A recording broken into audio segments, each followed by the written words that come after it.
bagian interface yang pertama kita bahas adalah LCD atau LCM, liquid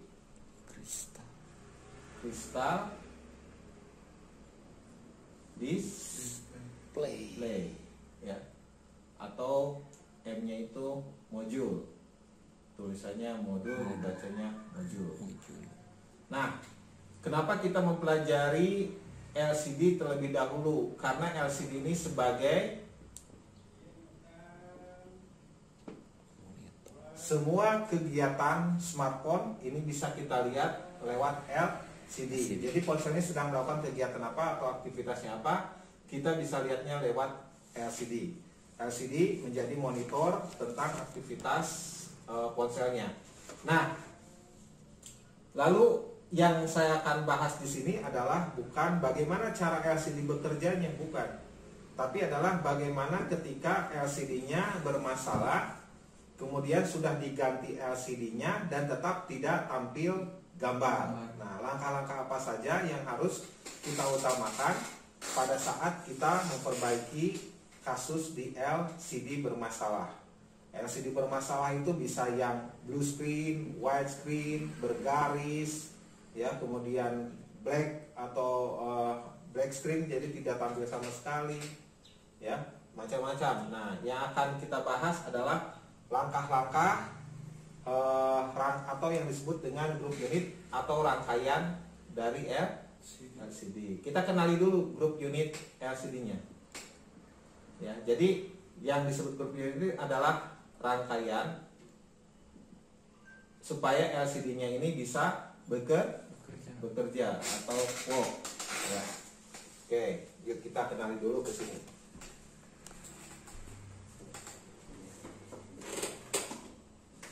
Kita lihat, ambil contoh, misalkan di sini adalah ada Redmi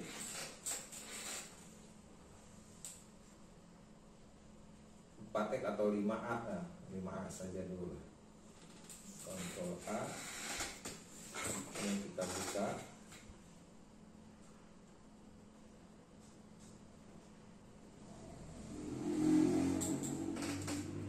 Iya, sambil tunggu saya harus dulu ini.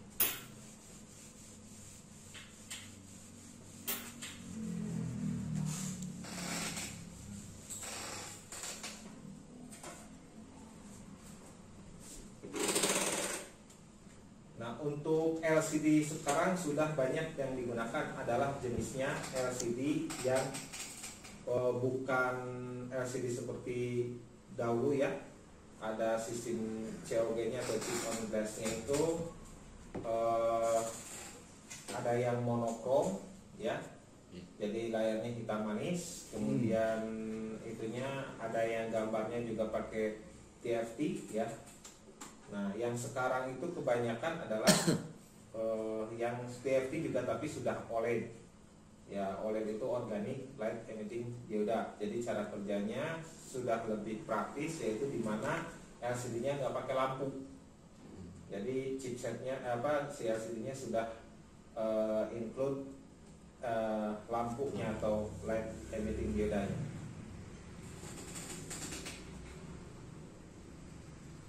Oke, kita lihat pertama yang harus kita pastikan, ya. Nah, ini kita buka.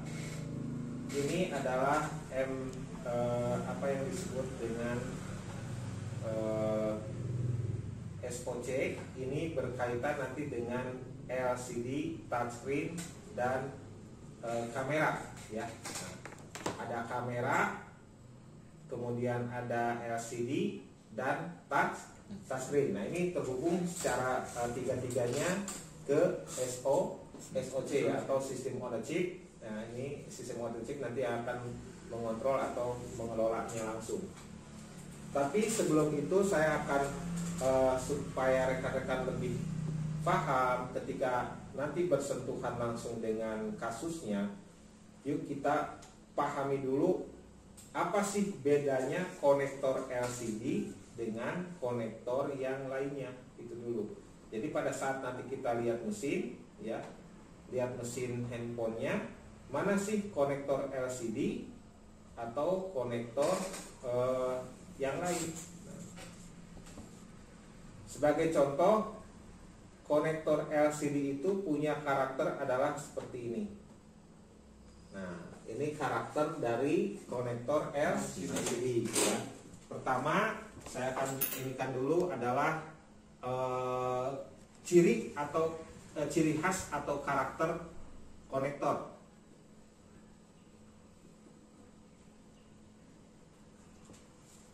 LCD atau LCM. Satu, ada dua jenis konektor yang digunakan. Pertama yang digunakan jenisnya adalah BTB, board to board, dan yang keduanya adalah yang menggunakan klip. Ya, di sini biasanya digunakan penjepit, ya, dan ini adalah urutan kakinya. Nah, seperti ini. Nah, urutan kakinya adalah zigzag. Ya, gitu. Ya, ini contoh saja. Nah, gambarnya nanti ada yang lebih bagus, ya. Nah, kalau yang ini dia ada outline, ya, atau ada pin, ya. Ada kaki-kaki di sini yang keluar dari konektornya, ya. Nah, ini misalkan pendananya boleh tanda segitiga, boleh siku-siku atau bulat. Ini menunjukkan penanda nomor kaki nomor 1, ya, pin 1. Nah, ini nomor 1 atau pin 1. Nah, sistem penghitungannya adalah berlawanan dengan arah jarum jam. Pada umumnya seperti itu. Nah, ini yang harus kita pahami adalah karakter dari konektor LCD atau LCM ini adalah seperti ini. Nah, kalau yang ini biasanya dikasih penanda bulat ini atau ini. Nah, ini adalah nomor 1, nomor 2, nomor 3, nomor 4. Nah, ini sistemnya adalah zigzag. Nah, ini dulu yang harus dikenal. Satu, karakter ininya, konektor. Karakter LCD, konektor LCD yang kedua adalah biasanya di board to board LCD itu kaki-kakinya kebanyakan dia terhubung dengan yang disebut dengan EMIB LCD, atau kita temukan seperti ini komponennya. Ini di sini biasanya dipakai beberapa filter induktor.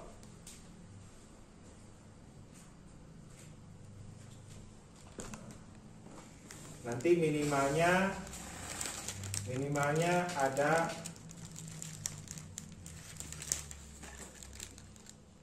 minimalnya ada 3, maksimalnya ada 5.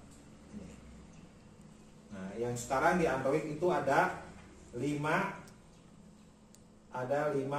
komponen FL. FL ini adalah filter induktor yang berfungsi sebagai elektromagnetic interface. Jadi disingkat jadi EMIF. Jadi ini tujuannya adalah ketika untuk menampilkan gambar dipakai peredam agar gelombang elektromagnetik yang sifatnya bisa menggetarkan layar itu diredam. Jadi penghilang gelombang elektromagnetik, jadi layarannya itu tidak bergetar. Nah, ini dipakailah ini filter induktor. Jadi kalau digambarkan komponennya seperti ini, ya, akan digambarkan seperti ini. Nah, jadi sistemnya adalah seri, dipasang ke kaki kainnya, nanti jalur-jalurnya adalah seperti ini, seri, ya. Tuh. Nah, kalau di sini adalah seperti ini.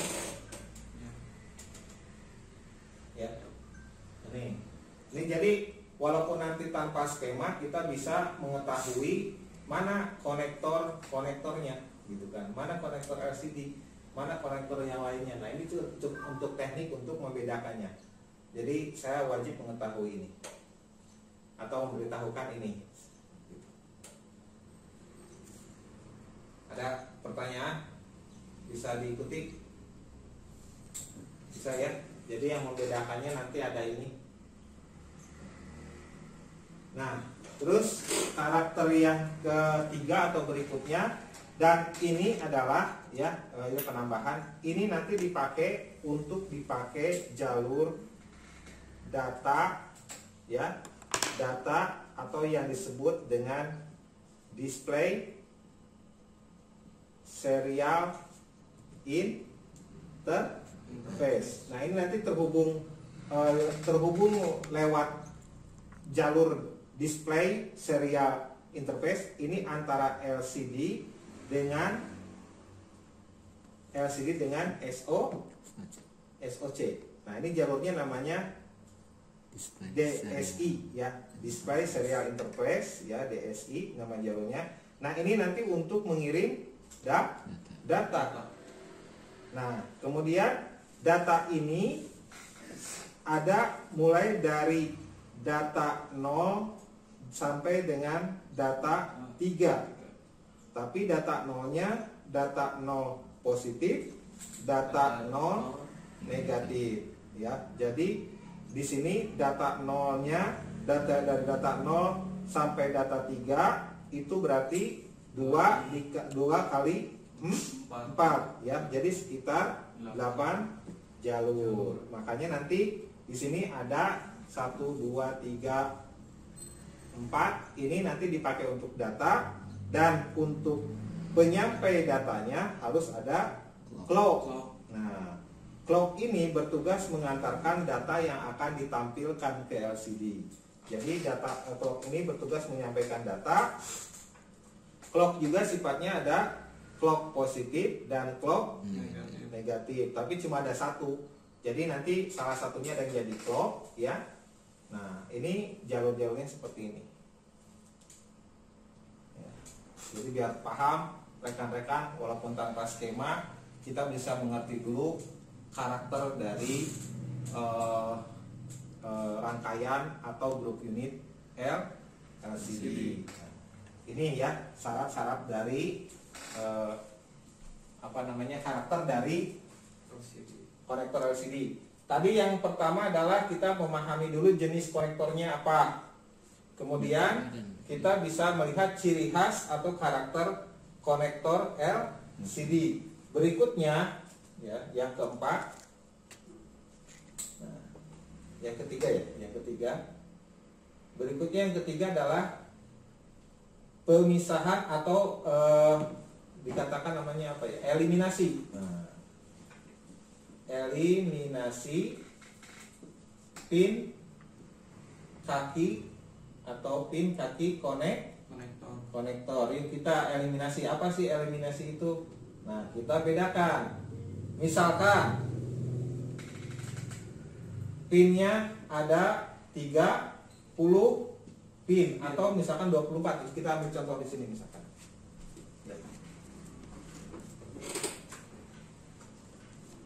Kita ambil contoh yang menurut layar ini.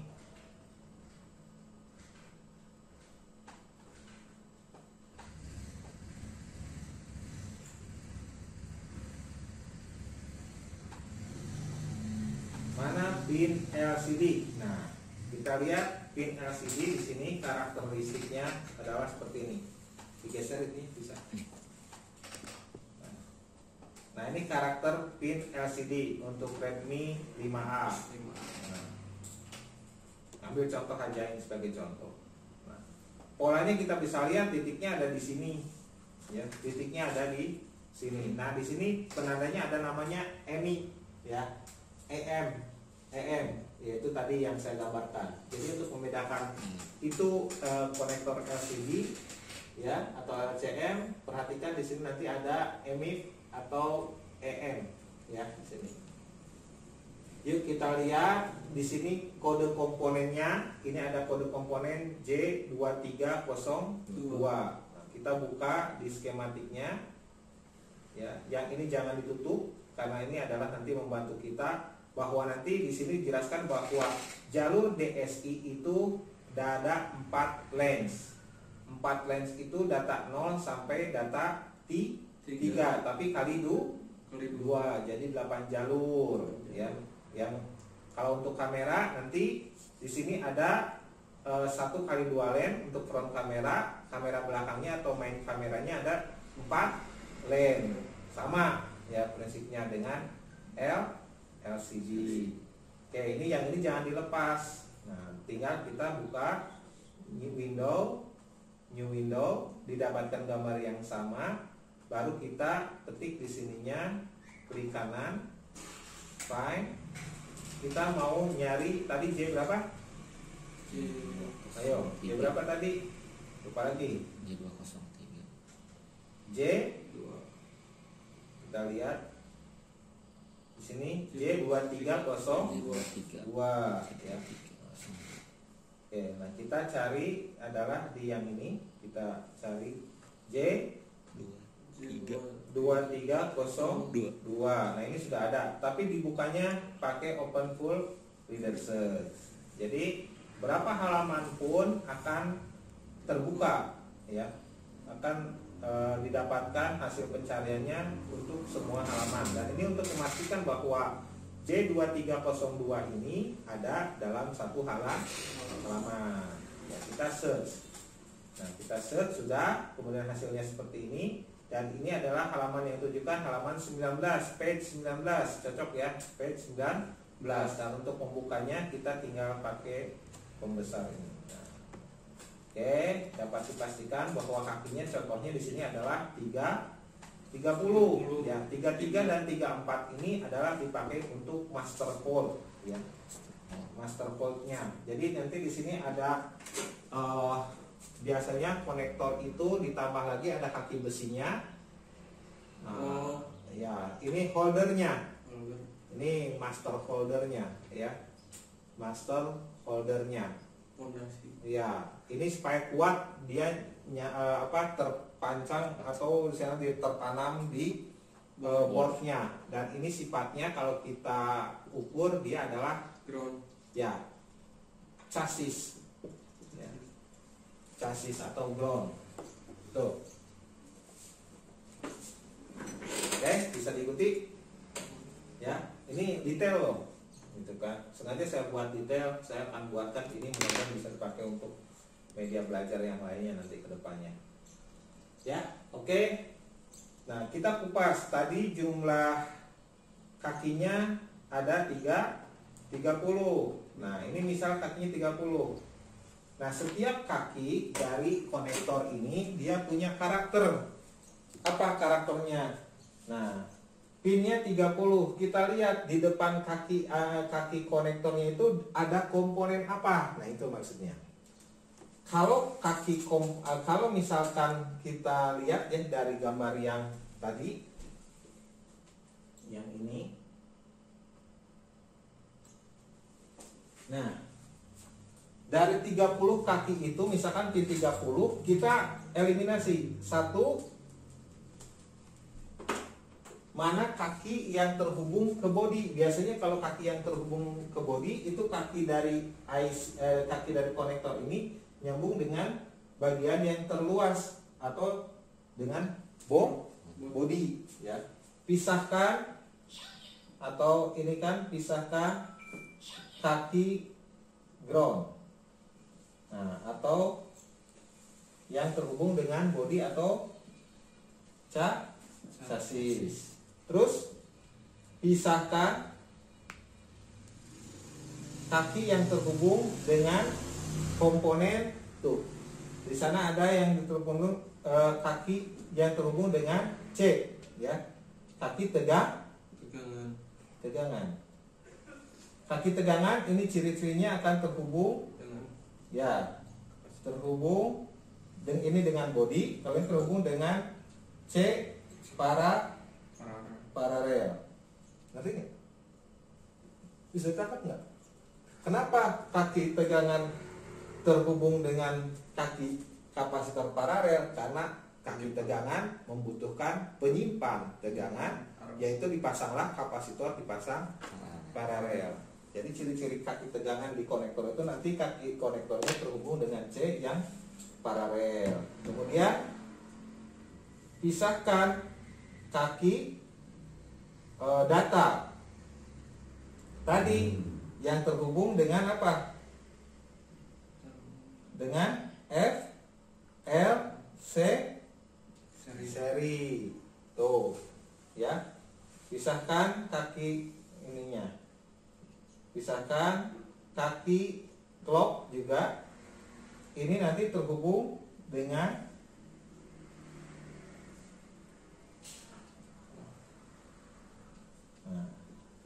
pisahkan kaki kontrol dari SOC ya, kaki kontrol. Nah, ini biasanya terhubung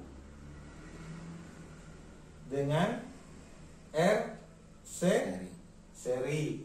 Makanya nanti di sini ada komponen-komponen yang terhubung dengan kaki konektor dan posisinya ada yang paralel dan seri. Maka nanti si komponen dengan posisi paralel dan seri itu akan menunjukkan fungsi kaki-kaki jalurnya. Begitu.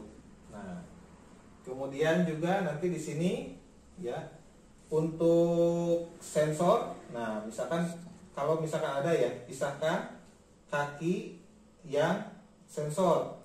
Nah, kalau kaki sensor itu biasanya terhubung